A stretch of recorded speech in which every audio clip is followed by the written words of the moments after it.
Marami nang umiiwas sa karne ngayong papalapit na ang Semana Santa, kaya asahan na raw natataas ang presyo ng ilang alternatibo. Ang ilang isda nga nagmahal na.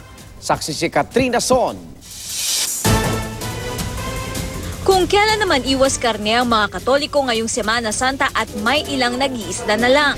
Depriving yourself of pleasure, no, in order to develop a more mature virtue of self-control. No, yan ang purpose ng abstaining from meat, ng spiritual purification. Saka naman tumumal ang huli ng mga mangingisda sa Bataan dahil sa mga dikya.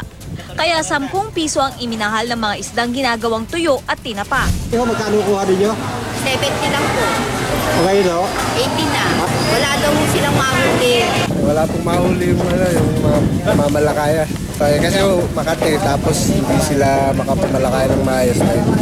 Lobo-lobo yung lambat nila. Sisiro-lobo. Nagmahal na rin ang bangus sa Kamuning Market.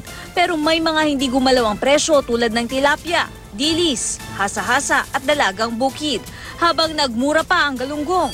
Habang ang manok, nagmura pa ng 10 piso. Bagamat malayo sa 100 pesos na dapat daw nitong presyo ayon sa Agriculture Department.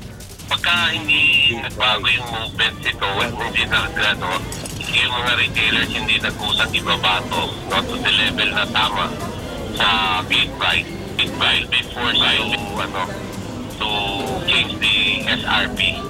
Sang-ayon ng Broiler Raisers Association of the Philippines at nais nga nilang mabantayan ang presyohan ng manok.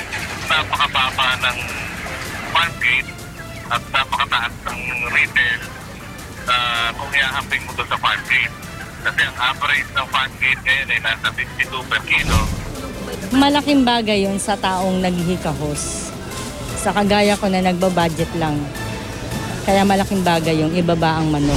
Kahit na mababang manok, sa panahon ngayon talagang matumal. Kaya nga nila binababa yung mga manok kasi walang bumibili. Ang mga gulay naman na alternatibo rin sa karne, hindi nagbago ang presyo sa Mega Q-Mart. Pero inaasahang tataas pa ang demand sa mga alternatibo sa karne ilang araw bago at sa mismong Semana Santa. Ang mataas na demand, karaniwang nagpapamahal ng presyo. Ako si Katrina Son, ang inyong saksi.